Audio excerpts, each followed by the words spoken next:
আসসালামু আলাইকুম ও রহমতুল্লাহি বারাকাতুহু। প্রিয় শিক্ষার্থী বন্ধুরা, আশা করি তোমরা ভালো আছো। আলহামদুলিল্লাহ আমি ভালো আছি। আজকে তোমাদের সামনে যে বিষয়টি নিয়ে আলোচনা করব সেটা হচ্ছে রসায়নের দ্বিতীয় অধ্যায়। আলোচনার বিষয় হচ্ছে রসায়নের দ্বিতীয় অধ্যায়। আজকের আলোচনার বিষয় গলন কাকে বলে, গলনাঙ্ক কাকে বলে, স্ফুটন কাকে বলে, স্ফুটনাঙ্ক কাকে বলে, পাতন কি, বাষ্পীভবন কি এবং ঊর্ধ্বপতন কি, এই টপিকসের উপর ইনশাল্লাহ আজকে আলোচনা করব। এখান থেকে প্রতি বছর পরীক্ষায় প্রশ্ন থাকে, এবারও তোমাদের জন্য প্রশ্ন থাকবে। এই বিষয়টি খুব ভালোভাবে তোমরা এই ভিডিওটি দেখবে এবং পড়াগুলো বা লেকচারগুলো আয়ত্ত করবে এবং পরীক্ষার জন্য প্রস্তুতি গ্রহণ করবে। তো প্রথমে আমার আলোচনা হবে গলন কাকে বলে। প্রথমে আমার আলোচনা হবে কি গলন। গলন কাকে বলে? আমরা জানি যে তাপ প্রয়োগে কোনো পদার্থের কঠিন অবস্থা থেকে তরল অবস্থায় পরিণত করার প্রক্রিয়াকে বলা হচ্ছে গলন। গলন কাকে বলে? গলন হচ্ছে তাপ প্রয়োগে কোনো পদার্থের কঠিন অবস্থা থেকে তরল অবস্থায় রূপান্তর করার প্রক্রিয়াকে বলা হচ্ছে গলন। ক্লিয়ার? এটা হলো আমার গলনের সংজ্ঞা, যেখানে আমরা কোনো কঠিন পদার্থকে তাপ প্রয়োগ করব, তাপ প্রয়োগ করেই কঠিন পদার্থকে কঠিন অবস্থা থেকে তরল অবস্থায় রূপান্তর করার প্রক্রিয়া হচ্ছে কি আমার গলন। ক্লিয়ার? আচ্ছা, এবার আমরা জানবো কি গলন কাকে বলে। গলন জানবো, গলনাঙ্ক কি সেটা আমরা জানবো। গলনাঙ্ক হলো কি এক বায়ুমণ্ডলীয় চাপ বা ওয়ার্ল্ড অ্যাটমসফিয়ার চাপে কি খুব ভালো করে বুঝতে হবে যে ওয়ান অ্যাটমসফিয়ার বা এক বায়ুমণ্ডলীয় চাপে ফলে যে তাপমাত্রায় কোনো কঠিন পদার্থ তরলে পরিণত করার প্রক্রিয়াকে বলা হচ্ছে গলনাঙ্ক। আবারও বলছি, এক বায়ুমণ্ডলীয় চাপ, এক বায়ুমণ্ডলী বা ওয়ান অ্যাটমসফিয়ার চাপে কোনো কঠিন পদার্থকে তরলে, ক্লিয়ার, কোনো কঠিন পদার্থকে তরলে পরিণত করার প্রক্রিয়াকে বলা হচ্ছে কি গলনাঙ্ক। ঠিক আছে, এটা হবে কি কঠিন থেকে, আমার মনে রাখতে হবে যে গলনাঙ্ক কি কঠিন থেকে তরলে, কঠিন থেকে এই তরলে রূপান্তর করার প্রক্রিয়া। ঠিক আছে, রূপান্তর করাটাই হলো কি গলনাঙ্ক। গলনাঙ্ক বুঝতে হবে। তাহলে এক এক অ্যাটমসফিয়ার চাপে কোনো কঠিন পদার্থকে তরলে রূপান্তর করার প্রক্রিয়াকে বলা হচ্ছে গলনাঙ্ক। ক্লিয়ার? খুব ভালো করে মনে রাখতে হবে। এবার আমরা জানবো কি স্ফুটন কাকে বলে। স্ফুটনের সংজ্ঞা ভালো করে বুঝতে হবে যে তাপ প্রয়োগ করে, কি বললাম, তাপ প্রয়োগ করে স্ফুটন সময় লিখতে পারি যে তাপ প্রয়োগ করে কোনো তরল তরল পদার্থকে বায়বীয় বা গ্যাসীয়, ঠিক আছে, বায়বীয় বা গ্যাসীয় পদার্থে, ঠিক আছে, বায়বীয় বা গ্যাসীয় পদার্থে রূপান্তর করার প্রক্রিয়াটাই হচ্ছে আমাকে জানতে হবে হলো স্ফুটন। স্ফুটন। তাহলে আমি আবারও বলছি, তাপ প্রয়োগ করে কোনো তরল পদার্থকে গ্যাসে রূপান্তর করার প্রক্রিয়া, গ্যাসীয় পদার্থে বা গ্যাসে রূপান্তর করার প্রক্রিয়াকে বলা হচ্ছে কি স্ফুটন। আর স্ফুটনটা কি সেটা আমরা জানবো।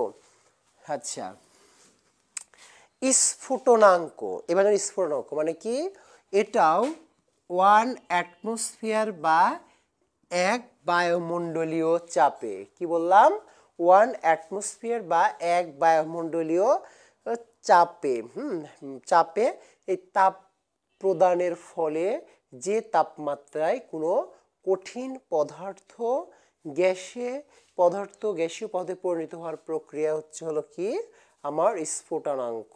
আবারও বলছি, এক বায়ুমণ্ডলীয় চাপে তাপ প্রদানের ফলে যে তাপমাত্রায় কোনো তরল পদার্থ, ঠিক আছে, কোনো এই তরল পদার্থ কিসে গ্যাসে রূপান্তর করার প্রক্রিয়াটাই হলো কি আমার স্ফুটনাঙ্ক। খুব ভালো করে বুঝতে হবে। ক্লিয়ার? আবার বলছি 1 অ্যাটমসফিয়ার চাপে যে তাপমাত্রায় কোনো তরল পদার্থকে গ্যাসে, ঠিক আছে, তরল পদার্থকে গ্যাসীয় পদার্থে পরিণত করার প্রক্রিয়াকে বলা হচ্ছে কি আমার স্ফুটনাঙ্ক। মনে রাখতে হবে আমার এই 1 আগে বলছিলাম যে 1 অ্যাটমসফিয়ার চাপে বরফের গলনাঙ্ক, 1 অ্যাটমসফিয়ার চাপে মানে 1 বায়ুমণ্ডলীয় চাপে, ঠিক আছে, বায়ুমণ্ডলীয়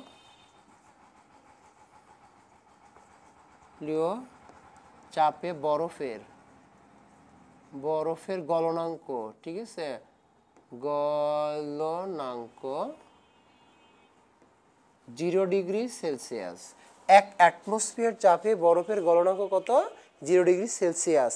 আর স্ফুটনাঙ্ক কি? 1 বায়ুমণ্ডলীয় চাপে তরল পদার্থের স্ফুটনাঙ্ক 100 ডিগ্রি। আর 1 বায়ুমণ্ডলীয় চাপে তরল পদার্থের, ঠিক আছে, তরলের আমরা জানি যে এবার হলো কি তরলের স্ফুটনাঙ্ক,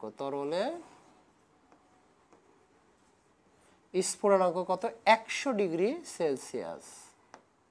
এই দুটো জিনিস মনে রাখতে হবে যে 1 বায়ুমণ্ডলীয় চাপে গলনাঙ্কের হলো গলনাঙ্ক হলো কিসের? বরফের গলনাঙ্ক হলো 0 ডিগ্রি সেলসিয়াস তাপমাত্রা। আর 1 বায়ুমণ্ডলীয় চাপে তরলের হচ্ছে স্ফুটনাঙ্ক হলো 100 ডিগ্রি সেলসিয়াস। শেষ। এবার আমরা জানবো কি বাষ্পীভবন। হ্যাঁ, বাষ্পীভবনটা কি সেটা আমরা ধীরে ধীরে জানবো। কোনো তরলকে তাপ প্রদান করে ওই তরল পদার্থকে বাষ্পে পরিণত করার প্রক্রিয়াকে বলা হচ্ছে কি বাষ্পীভবন।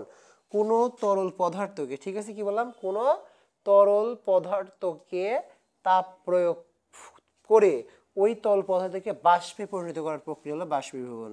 আমি সুন্দর করে আমরা জানি যে এই তরল থেকে বাষ্পে, ঠিক আছে, বাষ্পে রূপান্তর করার প্রক্রিয়াটা হলো বাষ্পীভবন।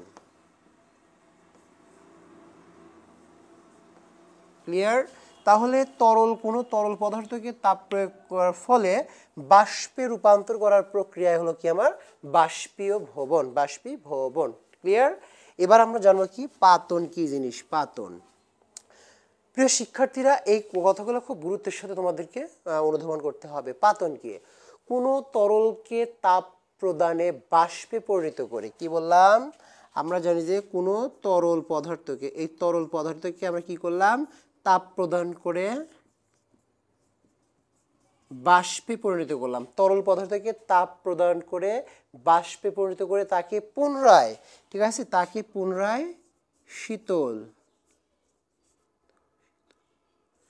শীতলীকরণ প্রক্রিয়ার মাধ্যমে, ঠিক আছে, শীতলীকরণের মাধ্যমে, কি বললাম, শীতলীকরণের মাধ্যমে পুনরায়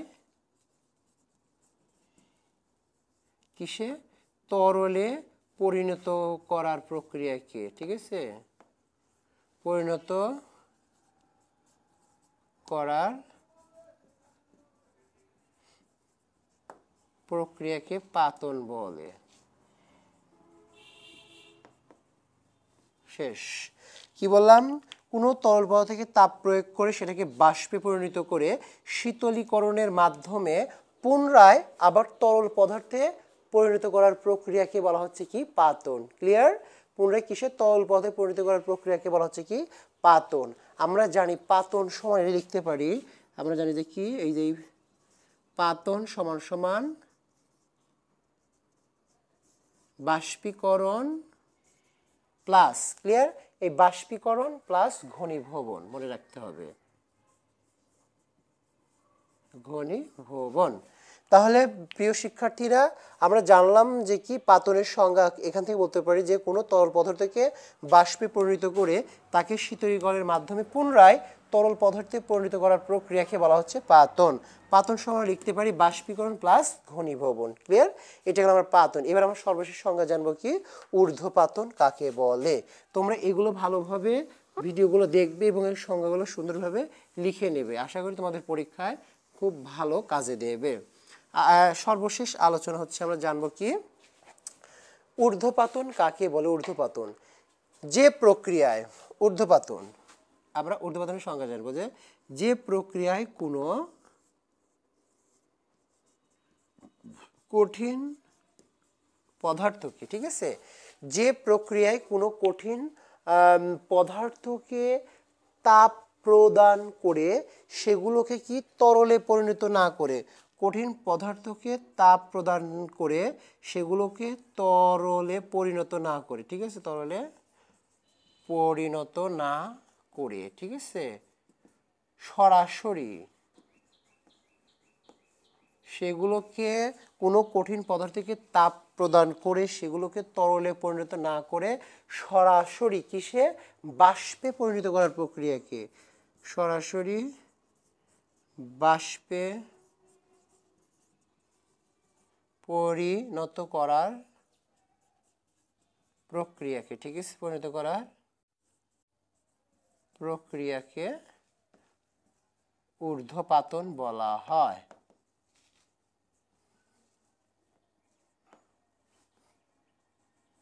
ঊর্ধ্বপাতন বলে। তো প্রিয় শিক্ষার্থী বন্ধুরা, ঊর্ধ্বপাতনের সংজ্ঞা কি বললাম, হচ্ছে যে প্রক্রিয়ায় কোনো কঠিন পদার্থকে তাপ প্রয়োগ করে, ঠিক আছে, বা তাপ প্রদান করে সেগুলোকে তরলে পরিণত না করে আমরা সরাসরি বাষ্পে পরিণত করার প্রক্রিয়াকে ঊর্ধ্বপাতন বলে, ঠিক আছে। যেমন আমরা উদাহরণ দিতে পারি, উদাহরণ, ঠিক আছে, যেমন মনে করে নিশাদর কর্পূর, ঠিক আছে, নিশাদর কর্পূর আয়োডিন, নিশাদর কর্পূর আয়োডিন ন্যাফথালিন অনেক হয়, ন্যাফথালিন। ক্লিয়ার? তাহলে এই ছিল আমাদের রসায়ন দ্বিতীয় অধ্যায়ের সর্বশেষ আলোচনা। এই আলোচনার মধ্য দিয়ে আমরা রসায়ন দ্বিতীয় অধ্যায় শেষ করলাম।